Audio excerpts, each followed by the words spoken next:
Hey guys, so this will be a hand history review for one of my students, Lewis. We will just be covering the tournament hands for this episode 1. There are a bunch of hands from 2NL, but we will just be covering the tournament hands, get them out of the way. So, let's hop right into it. In the big blind, blinds at 10-20, early stages, we have pocket queens.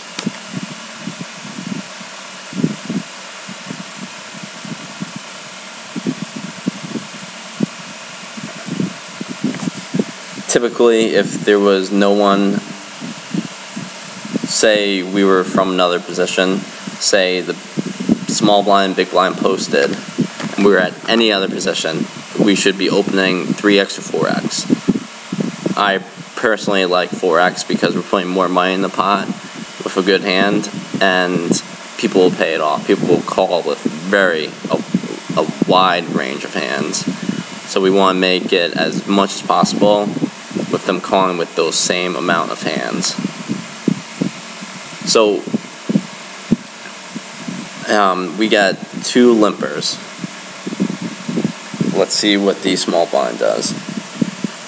He folds. So, typically in these, I'm guessing this is a load tournament, micro tournament, being that you're playing 2NL cash. I want to say this is probably like a $1.10 tournament, or like a $2.20 tournament.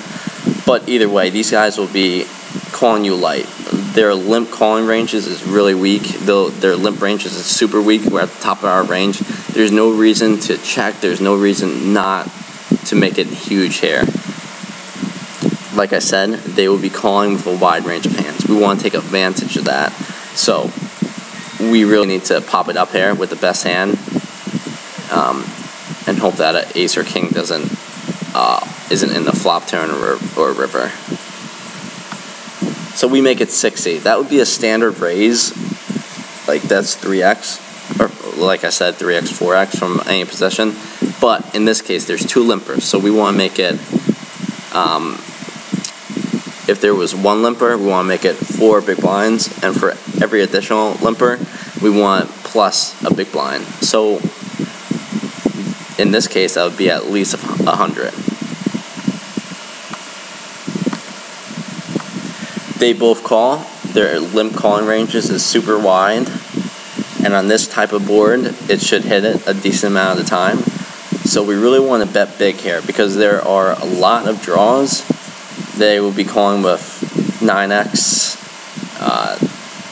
They might have pocket 10s, pocket jacks, pocket 8s, pocket 6s. They can have pocket 7s, but it's so fucking unlikely.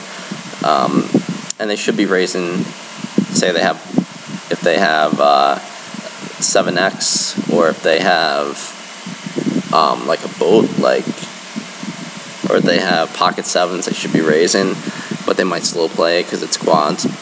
They have pocket 9s, that'd be a full house, they should be raising, or once again they can slow play. But the majority of hands that we're afraid of is 7x in particular, and they should definitely be raising this since there's a flush draw out. So we want to definitely bet huge here with all the draws and everything. And just because I said they're going to be raising with those hands, they might also raise with other hands, like maybe like pocket 10s, pocket jacks, ace 9 or something. So if they raise, we really have to decide what type of villain they are, if they're likely to raise a top pair, or if they're tight and they wouldn't raise with those hands and they would just raise with, say, 7x. So let's see the action. We really wanted to bet at least, I wouldn't even pot here. I think that's perfectly fine. I like a pot because they're gonna call top pair 9x. They're gonna call with 10s, jacks, flush draws, straight draws, no matter what the size is. So I would like to go big. And we want to get stacked right for a shove by the river as well. So on this turn card, this is actually a good turn card because say they have like 9-8 or something. I mean, unfortunately, like 10-9 beats us, or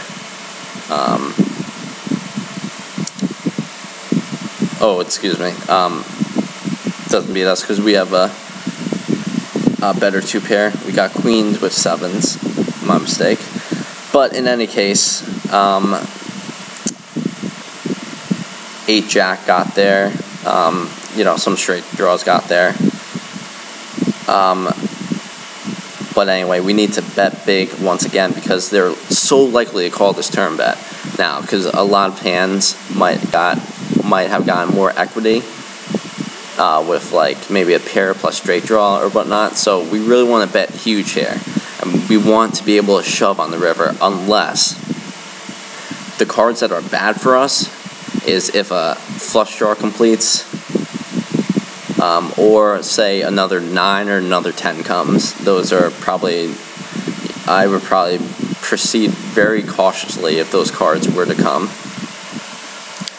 So once again, I'd probably just pot here, hoping to get the money in. 140 is way too small.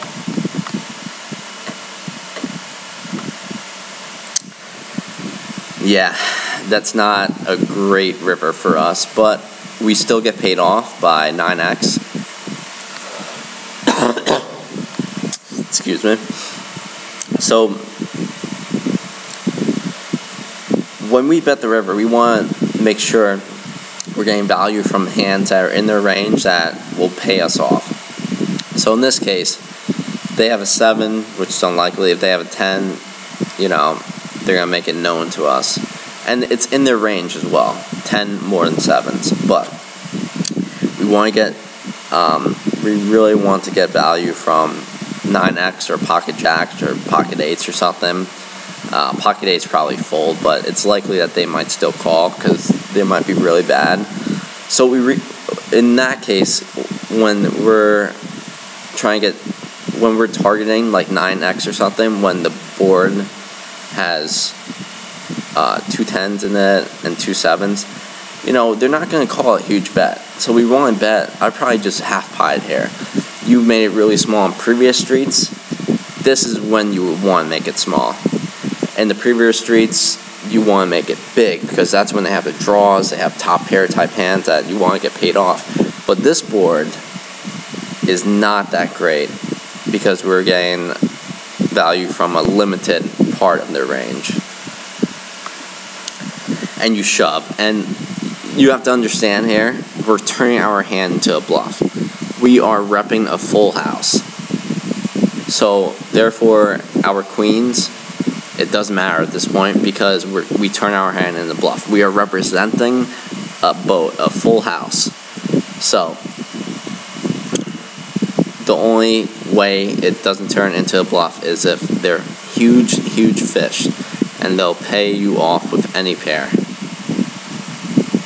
So, I don't like the overbet shove. You should definitely just bet like half pot or 350, 450, etc. around that size and fold to raise. So, my guess is one of them might have had like a flush draw or a straight draw or like 9-8 or something, or like I said, a flush draw with 2 overs, or maybe like 9-jack, 9-queen, 9-king, whatever. 9x, and they just ended up folding. We lost. We won a huge pot, well, a pretty good pot, but we could have stuck in another value bet of maybe like 450.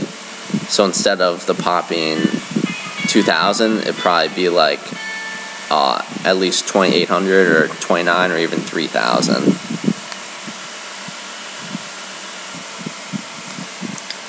And let's move on now to the next hand.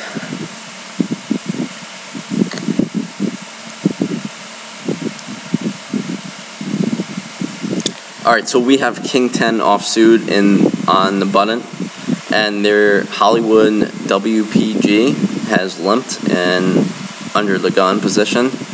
So his range is particularly weak. even though he's under a gun, that doesn't mean because of his position and he limped, does not make his range any different than, say, if I don't know, Grits 87 limped. You know, they're both weak.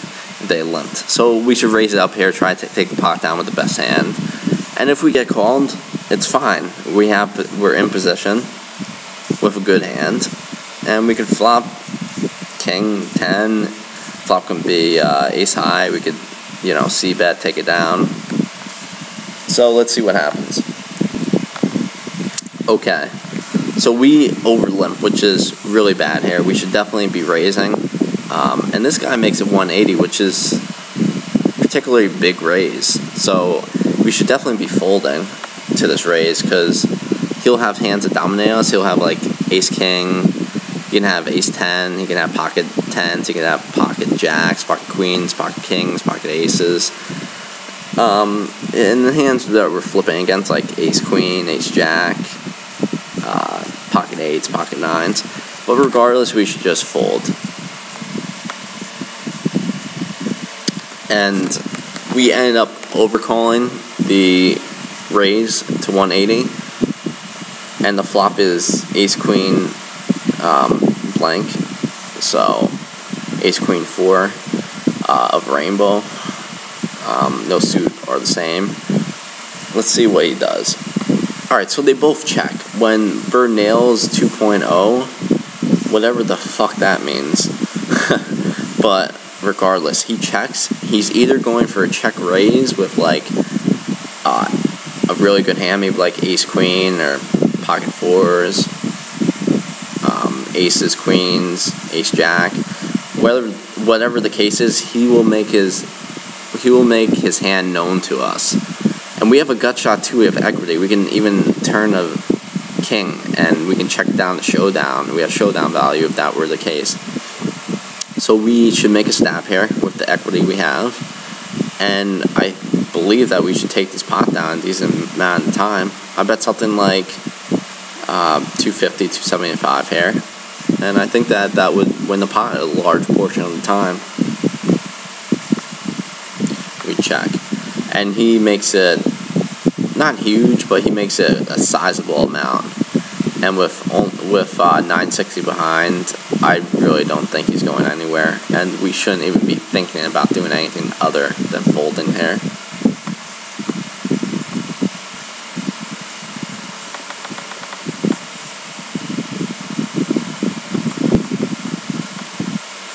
Alright, we have ace-5 offsuit in the small blind. This poker person, short, about 13 big blinds. This cat guy has about a handful of big blinds, like 5 or 6. And this other guy he limped with a relatively decent stack, 18, like about 19 big blinds. Excuse me, that's not a big stack, but relatively speaking, it's a stack. But with ace-5, I think that we're ahead of these guys' ranges a large portion of the time. And I would advise just to shove and take them down, because we don't have that many big blinds. We got like 17 or 18. And even if we flop an ace, flop like 5, you know, we don't really know what to do. I mean, we can have the best hand a lot, but say we bet and someone calls, they can easily have us out-kickered or something. It just isn't a great spot to complete and see a flop, I don't think. So I'd probably just shove or fold here. The only time I wouldn't do that is if I've seen the cat guy or the guy with 19 big blinds. If I've seen them limp before with a good hand, like if they limped with, say, I don't know, aces, kings, ace, queen, ace, king, ace, jack, ace, 10, king, queen, king, jack before, you know, then I would just fold. And we do flop an ace. We do flop top pair with a low kicker. I would probably just check and go for a check call. Because when we bet here, say we bet, and with the SPR the way it is, stacked pot to ratio percentage, say we bet 250 or 300, say 300, say one person calls, the pot will be, if we bet 300, one person calls and the rest fold, the pot will already be 1,000, and we'll only have like 1,400 left, and the pot's 1,000. Like, we're never comfortable in that situation. What are we gonna do on the turn? Are we gonna shove with a bad kicker? Like, it's just not very good. And say we bet 300 on the flop, check the turn, he shoves. Whatever the case is, the only thing we're hoping for when we bet the flop and check the turn is for a check back on the turn. Then we could probably value bet on the river, but it'll depend. So I would just go for a check call here and see what happens. Okay, it gets checked around, and a king. Now there is a bunch of flush draws. There's a couple flush draws out. There's straight draw possibilities. I would just bet like 300 here. And we check. Oh, and this guy pots. I think when he pots, he can have, I think his most likely holdings would be like pocket fours or pocket eights, or maybe like king eight or something like that. He can even have like ace eight or something, but I don't think he ever has like a flush draw here or a straight draw. I think he would bet less, but I would honestly just fold. Even with top pair, I'd probably fold here, because when he just pots it into 4 people are in this pot, that's really strong. And we call. So I guess we have top pair. So we call. On this river, I would definitely just check fold. I mean, he's not going to be value betting any worse. He's not going to value bet like, if he had like ace 9 here, or ace 10, he probably even wouldn't value bet. I mean, if he did, he would make it really small. He'd probably make it like 400 or something.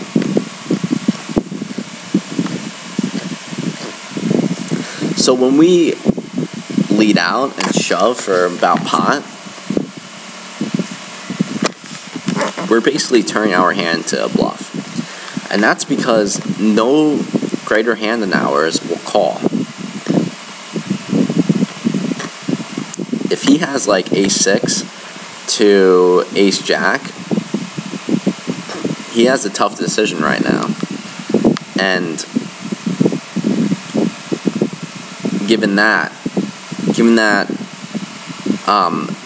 with a decision that's hard for him, we put him in with a greater hand than ours, that means we're turning our hand to a bluff.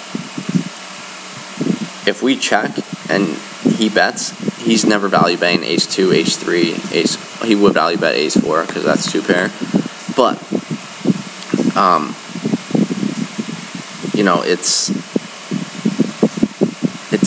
we're definitely turning our hand to a bluff, because we check the flop, check call turn, and then we shove. Our likely holding is a completed flush or 10 jack or something. So I would definitely not advise you to take this line. And if he snap calls, or if he calls here, we're always done. We're just dead. Yeah, pocket eights.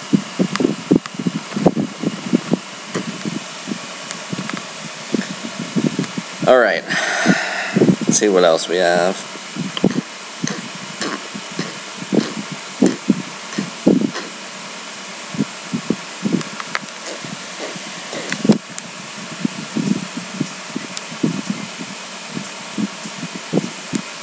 Alright, with 6-2 here, everyone has a relatively small stack, so I guess this is like a hyper turbo. In these sorts of tournaments, you want to be very fit or fold. By that, I mean you should either be raising or folding. You should not be limping here with, if you limp, That's a decent amount of your stack. You know, that's yeah, that's, if you break it down, it's gonna be too high risk to be doing that. And like, and even if you do limp, what flop are you hoping for? You're hoping for a fucking boat or something. You're hoping for a 6-2-2 flop, or like a flush draw or straight draw or something, and that's gonna be happening a very small portion of the time.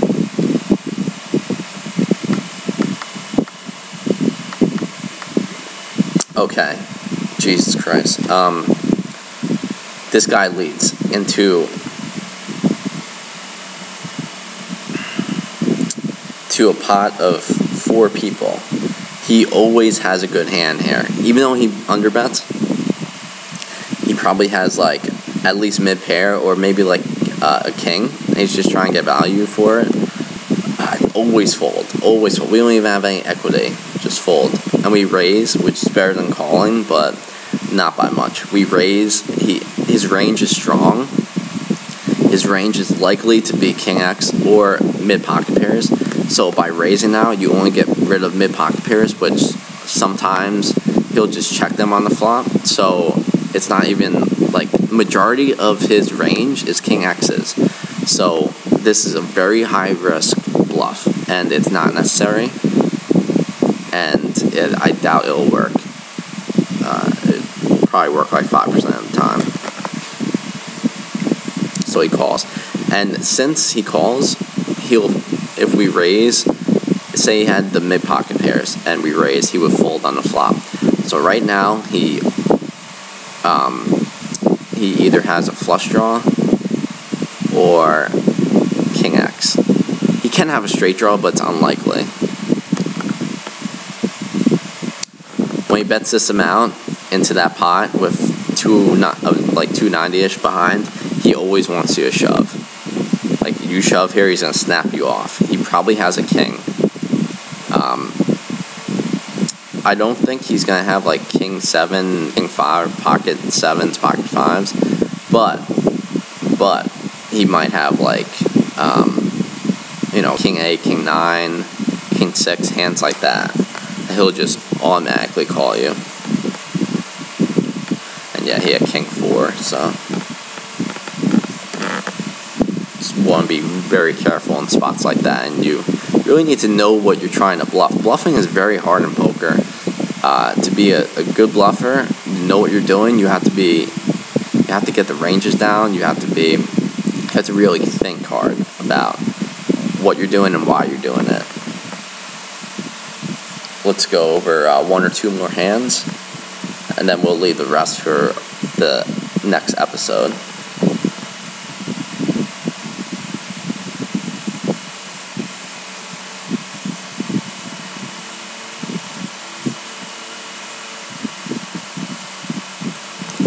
Alright, we have ace jack offsuit under the gun, first act.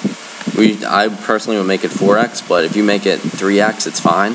So 3x would be 60, 4x would be 80. What am I doing? Oh, you made 80. It's a good raise. Wow, you got a lot of callers. This is a five-way pot. There's 5 people on the pot, and 4 people called you. So,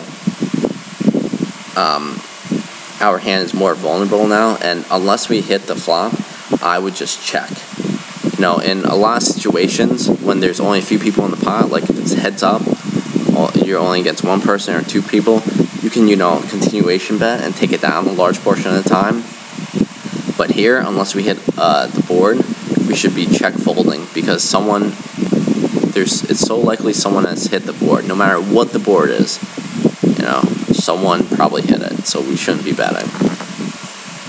This board in particular, it definitely hits their range. Someone has a pair. Someone either has a pair or someone has a pocket pair, and it kills their range. So we need to check fold. We bet really small. I'm not really sure what you're trying to accomplish by that. I guess you're just trying to fold, take the pot down and then just a fold, but this is not going to work enough. You're just, lighting your chips on fire right now, basically. So you need to be careful of this, and yeah, next time in a situation like this, you need to check fold. Yep, and if we were to continue on the turn, it would not be on this card, because this card helps him more than us, and whatever he has on a flop, he's not going to be folding the turn unless he has ace high. And we bet 280 and 260. I just really don't. I mean, this is a bigger bet than on the flop in terms of pot percent, but still, it's not going to work enough, and it's just not a good card to do it on. He calls.